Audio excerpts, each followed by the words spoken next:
언론을 통해서 지금 김웅 의원하고 조성은 씨 간의 통화 내용이 다 공개가 됐습니다. 네. 다 알고 계시죠? 예, 알고 있습니다. 저희도 어렵게 좀 그 통화 녹취록 전문을 좀 구해서 좀 읽어봤습니다. 관련돼서 질문을 좀 드리도록 하겠습니다. 보니까 통화가 두 번이더라고요. 오전 10시 3분 그리고 오후 4시 25분 이렇게 두 번입니다.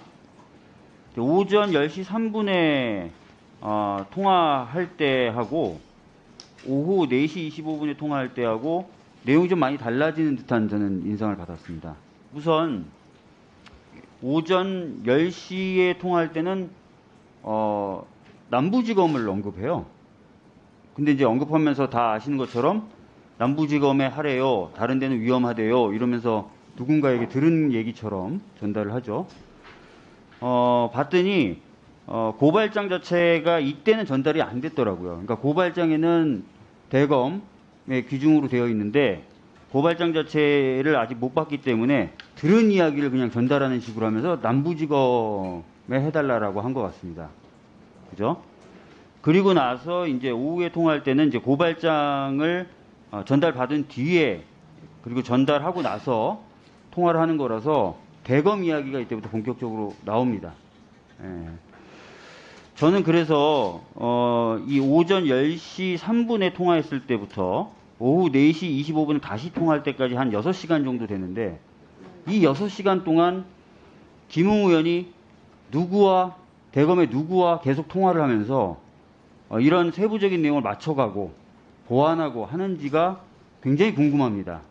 그러니까 지금까지는 저희들이 고발장이 작성이 돼서 전달되는 과정, 그래서 그 고발장을 만들었던 데 관여한 사람이 누군가 이런 거에만 관심이 갔는데 이 두 번의 통화 사이 기간에 도대체 누구하고 더 구체적으로 얘기하고 조율을 하는지, 그래서 처음에 통화에서는 남부지검을 얘기했다가 나중에 고발장에는 대검으로 되어 있고 대검으로 꼭 가야 된다는 이야기를 강조하는 두 번째 통화가 이루어지는 이런 변화가 생기는 것인지를 확인해야 될 것 같다라는 생각이 들었습니다. 어떻습니까?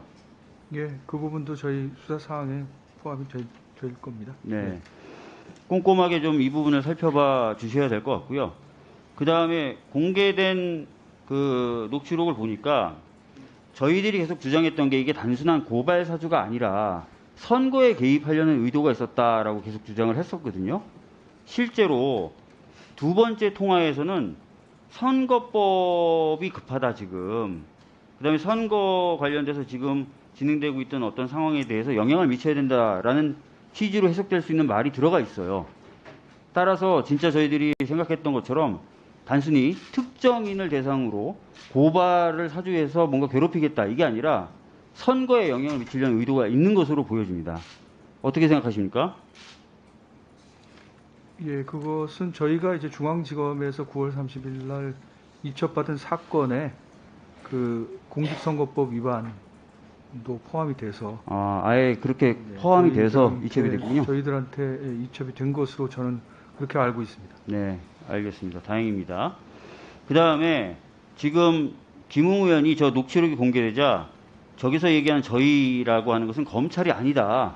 고발장을 작성하고 전달할 때 표현됐던 저희라는 것은 검찰이 아닌 것 같다. 이렇게 지금 해명하고 있는데 오히려 공개된 녹취록에는 이게 검찰일 수밖에 없는 정황이 너무 많이 담겨 있어요. 첫 번째 보시면 저게 이제 고발장 초안을 아마 저희가 일단 만들어서 보내드릴게요라는 거고요.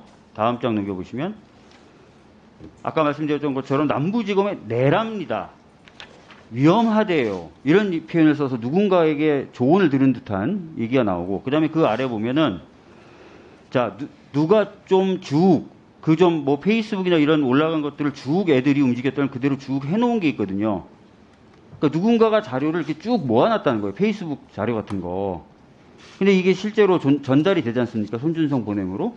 그러니까 이런 것들 누가 좀 이렇게 했다. 이런 얘기가 나오고 다음 장 넘겨보실까요? 실제로 이 당시에 이제 이동재하고 한동훈하고 통화한 게 아니라 한동훈인 것처럼 누군가 가장해서 녹음 파일을 만들어서 그걸 들려줬다라는 내용이 담겨 있는데 이 당시에는 이 통화할 당시에는 저걸 아는 사람이 없어요. 채널A 관계자나 한동훈 정도 말고는 아는 사람이 없습니다. 그런데 그 내용을 김웅 의원이 그대로 얘기하는 거죠. 그 다음에 이동재가 양심 선언하면 그걸 키워서 이런 표현이 나오는데 양심 선언 할지 말지 아는 사람이 누가 있겠습니까? 그런데 이런 정보를 김웅 의원이 다 안다는 거죠. 그 다음 장 넘겨보시면 자, 이 정도 보내고 나면 검찰에서 알아서 수사해 준다. 이런 표현도 나와 있고요. 대검을 방문할 거면 범죄수사부, 그러니까 옛날 공안부장 그 사람을 방문하는 걸로 하면 될 것 같다. 이런 표현도 되어 있습니다. 그리고 자기가 연락을 해놓겠다. 이런 내용도 들어가 있어요. 그래서 이런 것들을 전반적으로 봤을 때 이 저희라는 것이 고발장을 작성해서 보내준다는 저희라는 것이 검찰이 아닐 수가 없다. 저희들은 그렇게 보는데 어떻게 생각하십니까? 저희도 사실은 수사하는 입장에서 녹취 파일이 공개가 돼서 당혹스럽습니다. 그래서 저희 뭐 수사할 부분이고요. 네, 수사하겠다는 말씀을 드리겠습니다. 네, 철저히 좀 수사를 해주시고요. 이미 서울중앙지검에서는 검찰이 관여됐다는 걸 확인했기 때문에 공수처에 보낸 만큼 제대로 수사가 이루어졌으면 좋겠습니다. 처음에 이제 이 얘기가 나왔을 때 김웅 의원하고 윤석열 그 당시 총장이 사이가 그렇게 가깝지 않다 이런 얘기하면서 왜 김웅 의원을 통했겠냐, 진짜 은밀하게 작업할 거면 이런 얘기도 있었는데 실제로 저희들이 봤을 때 그렇지 않은 것 같아요. 넘겨주시죠. 김웅 의원이 윤석열 총장 인사청문회 당시에 청문준비위원이었어요. 굉장히 자기 측근들 믿을 수 있는 사람들로 팀을 짜는데 그 팀의 일원이었다는 것이죠. 등등등 친분을 증명할 만한 부분은 굉장히 많은 것 같습니다. 그래서 이러한 점도 꼭 수사하실 때 참고하셔서 수사하실 수 있었으면 좋겠습니다. 저 1분만 더 주시죠. 법무부 장관님. 네. 1억 7,600만 건 이게 뭔지 혹시 아시겠습니까? 네.